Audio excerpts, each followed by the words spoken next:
नमस्कार दोस्तों, स्वागत है आप सभी का इस सीरीज़ में। आज इस सीरीज़ का शुरुआत करते हैं आशीष कुमार जी के क्वेश्चन के साथ। अभी तक आप लोग चैनल को सब्सक्राइब नहीं किए हैं तो चैनल को सब्सक्राइब कर लीजिए। बहुत अच्छे ऑथेंटिक जेन्युइन इन्फॉर्मेशन आपके साथ शेयर किए जाएंगे। पहला क्वेश्चन आशीष जी की तरफ से है। आप पूछ रहे हैं कि सर आपका डीबी जो है कि 29 को चेन्नई में था, मेडिकल लेटर में पहले से C2 कैंडिडेट लिखा हुआ था, आपका मेडिकल बहुत नॉर्मल तरीके से हुआ है, फर्स्ट प्रेफरेंस आपका JAA था, ठीक है। डिवीज़न अलॉटमेंट कैसे होगा, क्योंकि नॉर्थ वाले को साउथ में बहुत प्रॉब्लम होती है, इसका ध्यान रखते हैं क्या? इसका बिल्कुल ध्यान नहीं रखते हैं आशीष जी। डिवीज़न का जो अलॉटमेंट है वो रैंडमली कर दिया जाता है उधर साउथ में। दूसरा आप पूछ रहे हैं कि अपेंडिक्स 2A और अपेंडिक्स 3A एग्ज़ाम क्या होता है, प्लीज़ बताइए। तो JAA की जैसे ही नियुक्ति होगी आपका सिलेक्शन हो जाएगा, फिर इसके बाद आप ट्रेनिंग कर लेंगे। ट्रेनिंग के बाद जब आप वर्क करने लगेंगे उसके बाद विद इन 2 ईयर्स में आपको अपेंडिक्स 3A का एग्ज़ाम क्वालिफाई करना होता है विद इन 2 ईयर में। और बहुत सारे लोगों का क्वेश्चन था ये JAA के बारे में कि यदि वो इस एग्ज़ाम को क्वालिफाई नहीं कर पाए तो क्या टर्मिनेट कर देते हैं। तो 2 चांस दिए जाते हैं, एक बार नहीं क्वालिफाई किए तो दूसरी बार आप कर लीजिए। लेकिन जो RRB NTPC से जाते हैं लोग वो पहली बार में क्वालिफाई कर लेते हैं, बिल्कुल ईजिली क्वालिफाई कर लेते हैं। आशीष जी इसके लिए बिल्कुल टेंशन लेने की कोई बात नहीं है। जो भी डिपार्टमेंटल एग्ज़ाम होंगे अपेंडिक्स 3A टाइप के, वो सारे आप बिल्कुल आराम से क्वालिफाई कर लेंगे, कोई इशू नहीं है। थोड़ा सा इशू ये है कि नॉर्थ से आप साउथ में जा रहे हैं, कोई बात नहीं, वो सब भी सब डील हो जाएगा। आप डिविजनल स्तर पर रहेंगे, आपको जो चीज़ समझ में नहीं आएगा उसको समझाने वाले लोग काफ़ी लोग रहेंगे। आप JAA ज्वाइन कर रहे हैं, बहुत बहुत बधाई आपको। JAA में सिलेक्शन आपका हो जाएगा और अच्छी जगह पर पोस्टिंग आपको मिलेगी। नेक्स्ट क्वेश्चन संकेत पवार जी की तरफ से है। आप पूछ रहे हैं कि आपका RRB मुंबई से SM के लिए रीमेडिकल अपील के लिए मेल आया हुआ है, जिसमें बोला गया है कि आप A2 मेडिकल फेल हैं, बट उसमें ये नहीं बोला गया है कि किस मेडिकल स्टैंडर्ड में फिट हूँ। तो ये कैसे पता चल सकता है कि किस मेडिकल स्टैंडर्ड में फिट हूँ? तो लेवल 5 के रिजल्ट का वेट करिए। आप किस मेडिकल स्टैंडर्ड में क्वालिफाई है ये नहीं बताया जाएगा ना, क्योंकि लेवल 6 का A2 लेवल के लिए आपको कंसिडर किया जा रहा था। A2 में आपने फिट नहीं हुए तो A2 का बताया जा रहा है कि A2 में आप फेल हो गए हैं। अब उसका ये है कि या तो तमाम RRBs क्या कर रही हैं कि कुछ लोग लिस्ट जारी कर रहे हैं कि कौन से जो मेडिकल फेल हो गए हैं A2 वो किस में क्वालिफाई हैं, लेकिन कुछ नहीं बता रही हैं। तो शायद RRB का भी यही है, लेवल 5 के रिजल्ट का वेट करिए। यदि लेवल 5 वाले किसी पोस्ट में आप क्वालिफाई होंगे उस मेडिकल स्टैंडर्ड के लिए तो आपको कंसिडर किया जाएगा। Next question AK Meena ji की तरफ से है। आप पूछ रहे हैं कि RRB इलाहाबाद की ज्वाइनिंग कब तक होगी, प्लीज़ एक्सप्लेन SM की। तो देखिए RRB इलाहाबाद की डिले अब हो रही है CPO ऑफिस से, अभी डिवीज़न अलॉटमेंट नहीं हो पाया, अभी तक नहीं हो पाया है। अभी तक का अपडेट है कि अभी तक डिवीज़न अलॉटमेंट नहीं हो पाया है। जैसे अब डिवीज़न अलॉटमेंट में टाइम है, डिवीज़न अलॉटमेंट जैसे ही हो जाएगा सबकी ज्वाइनिंग तुरंत भेज दी जाएगी। तो मैं डिवीज़न अलॉटमेंट की ही देरी है और हमने भी अपने स्तर से हेडक्वार्टर में पता करवाई थी, तो थोड़ा कॉन्फिडेंशियल चीज़ें हैं, लोग ऑफिस से लीक नहीं करते हैं, इस वजह से कंफर्म नहीं हो पाया। लेकिन ये है कि 10 तारीख तक वेट करिए आप लोग। मेनली डिवीज़न अलॉटमेंट का है, जैसे डिवीज़न अलॉटमेंट हो जाएगा चैनल के माध्यम से आपको अवगत करा दिया जाएगा। डिवीज़न अलॉटमेंट के 10 दिन के अंदर सभी को ज्वाइनिंग मिल जाएगा, मतलब 10 दिन के अंदर में ज्वाइनिंग लेटर डिस्पैच कर दिया जाएगा, 10 दिन के अंदर में आपको ज्वाइनिंग लेटर मिल जाएगा। नेक्स्ट क्वेश्चन कुणाल कुमार झा जी का है। आप पूछ रहे हैं कि JAA का WR में वैकेंसी RRB मुंबई करता है क्या, क्योंकि RRB अहमदाबाद में एक भी वैकेंसी JAA की नहीं है। After selection in JAA WR from RRB Mumbai board, क्या मुझे पोस्टिंग अहमदाबाद, सूरत, बड़ोदरा या रतलाम में मिल सकता है? तो कुणाल कुमार झा जी, इन जनरल ऐसा नहीं होता है कि RRB मुंबई में सेलेक्ट हुए JAA की पोस्टिंग WR में, मतलब अहमदाबाद में RRB अहमदाबाद के जुरिडिक्शन में किया जाए। लेकिन विशेष परिस्थिति में, स्पेशल केस में ऐसा किया भी जाता है। तो ऐसा श्योर न रहिए कि RRB मुंबई के तहत आपकी JAA में मतलब सिलेक्शन हो जाता है तो आपको इधर अहमदाबाद, सूरत की तरफ पोस्टिंग मिले, ऐसा श्योर नहीं रहिए। क्योंकि वैकेंसी न होने का मतलब है कि उनके पास वैकेंसी नहीं होगी, इसलिए उन्होंने नहीं दिया। नेक्स्ट NTPC में हो सकता है दें वो। GK जी का नेक्स्ट क्वेश्चन है। आप पूछ रहे हैं कि CA वर्सेस SM में कौन सा बेस्ट रहेगा।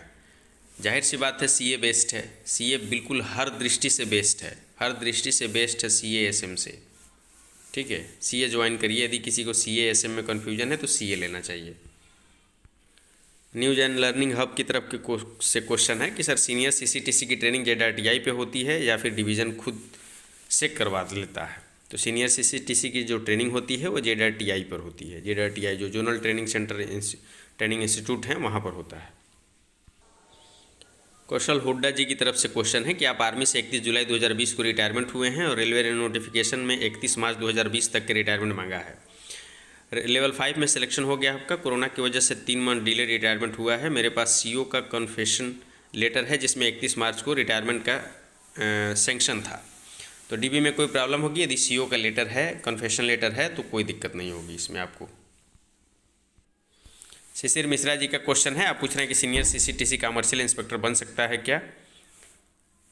कैसे भी? हाँ बन सकते हैं। सीनियर CCTC से आप बुकिंग में आ जाइए, बुकिंग से आप कमर्शियल इंस्पेक्टर बन सकते हैं। नेक्स्ट क्वेश्चन शुभम कुमार जी का है, आप पूछ रहे हैं कि आपका डाउट ये है, सेकंड बार आप पूछ रहे हैं कि मेरा सिलेक्शन RRB रांची से ECR जोन पर हुआ है। फाइनली 11 नवंबर को आया है, मेरी ज्वाइनिंग किस जोन से होगी और कितने दिन लगेगा, मेरा ट्रेनिंग कहाँ होगा? तो ECR से हुआ है, रांची से आपका सिलेक्शन हुआ है। रांची में धनबाद डिवीज़न मिलता है। ECR का जो जोनल ऑफिस है वहाँ से अब आपकी सारी डिवीज़न अलॉटमेंट की प्रोसेस में आपको ये धनबाद डिवीज़न अलॉट होगा। और जो आपकी ट्रेनिंग है वो JTI भूली में होगी। धनबाद डिवीज़न में JTI भूली है, वहाँ पर होगा। Next question YK Singh ji की तरफ से है, आप लेवल 5 में DB लिस्ट में नाम आया है और EBC में को टिक किया था और फी कंसेशन भी मिला था, बट EBC नहीं बन पाया है। पुराना वाला इनकम सर्टिफिकेट भी खो गया है, क्या मेरा कैंडिडेचर रिजेक्ट हो जाएगा? बिल्कुल नहीं YK सिंह जी, आपका कैंडिडेचर रिजेक्ट नहीं होगा। जो बैलेंस फ़ी है उसको RRB जमा कराएगी। स्टेशन अर्निंग में जो बैलेंस फ़ी है जिसको आपने नहीं जम दिया है वो आप स्टेशन अर्निंग में वहाँ से लेटर मिलेगा एक, उसको जमा करेंगे फ़ी को, एग्ज़ाम फ़ी को, और फिर इसके बाद आपकी कैंडिडेचर बनी रहेगी। कैंडिडेचर को कैंसिल नहीं किया जाएगा आपके। नेक्स्ट क्वेश्चन मिस्टिकल चिक्कू जी की तरफ से है, आप पूछ रहे हैं कि सर मेरा चंडीगढ़ जोन से लेवल 5 में हुआ है और दिल्ली में रहती हूँ, बट मैं UP से हूँ, मुझे दिल्ली में पोस्टिंग कैसे मिलेगी? तो दिल्ली में पोस्टिंग के लिए आप तो और लेट करते जा रहे हैं। बड़ोदरा ऑफिस जो NR का हेडक्वार्टर है, PCPO ऑफिस में वहाँ जा करके एप्लीकेशन दीजिए कि मैं गर्ल हूँ, ऐसे ऐसे प्रॉब्लम है, मुझे दिल्ली में मिल जाए तो कन्वीनियंट रहेगा। यदि डिवीज़न अलॉट नहीं हुआ होगा तो अभी आपको कंसिडर कर लिया जाएगा उसमें।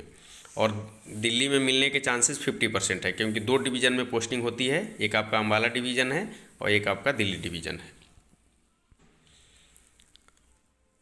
नेक्स्ट क्वेश्चन जो है वो आप पूछ रहे हैं कि आपका EWS को लेकर क्यूरीज़ है। RRB पटना में DB है और EWS सर्टिफिकेट ब्लॉक में CO लेवल से ऑनलाइन बनवाया हुआ है, ये सफिशिएंट होगा, मतलब एक्सेप्ट होगा कि नहीं?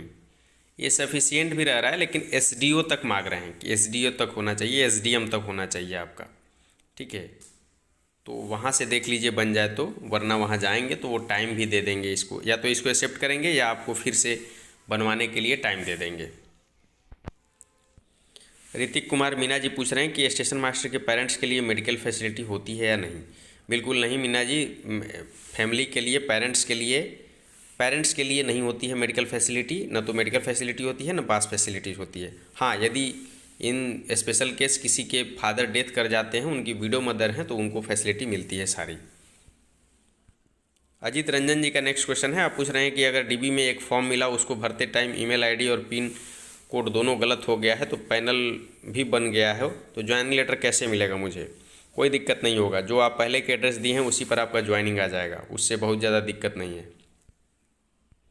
नागमणि जी का नेक्स्ट क्वेश्चन है, आप पूछ रहे हैं कि सेकंड DB SM का पैनल आया हुआ है, 1 मंथ होने वाले हैं, पर अभी तक ज्वाइनिंग लेटर नहीं आया है, कब तक ज्वाइनिंग लेटर आ सकता है चेन्नई बोर्ड में?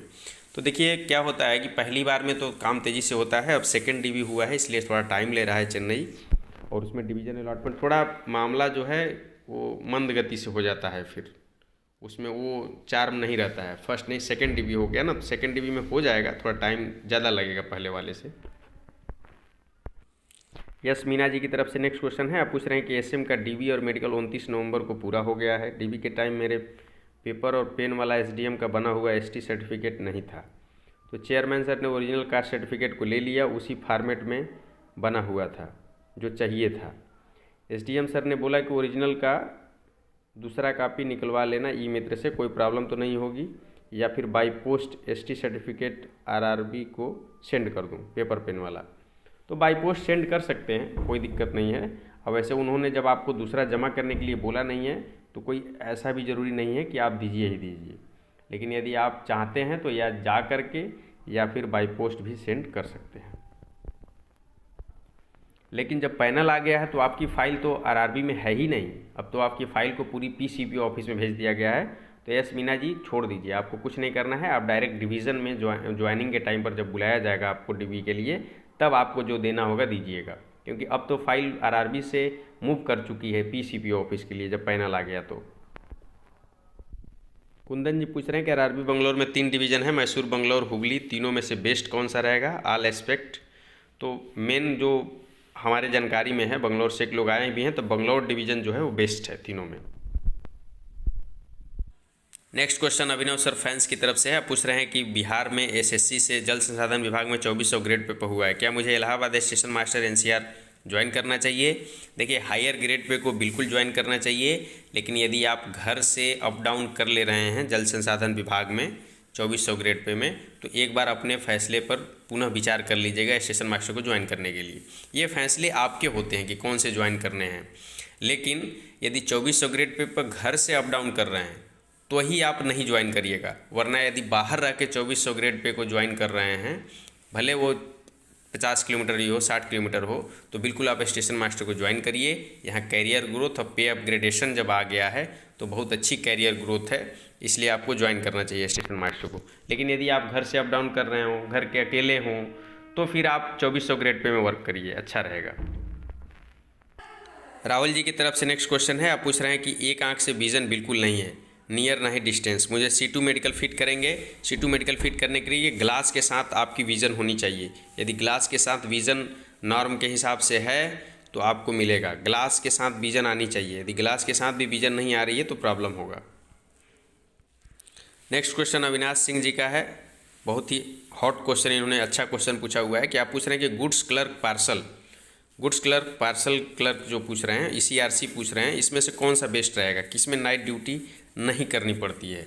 तो गुड्स क्लर्क और आपका जो बुकिंग क्लर्क होता है इसमें, और आप ECRC में पूछ रहे हैं सीनियर CCTC या CCTC के रेस्पेक्ट में, तो सीनियर CCTC के रेस्पेक्ट में, तो जो ECRC है इसमें आपको नाइट कम करना रहता है। जैसे जो NSG 5 NSG 4 के स्टेशन हैं, NSG 5 तक के, वहाँ पर क्या होता है कि नाइट शिफ्ट ECRC की चलती ही नहीं है, और जो NSG 4 NSG 3 NSG 2 के स्टेशन हैं वहाँ 8 बजे तक चलते हैं, तो नाइट ड्यूटी जो है वो ECRC में नहीं करने में रहते हैं।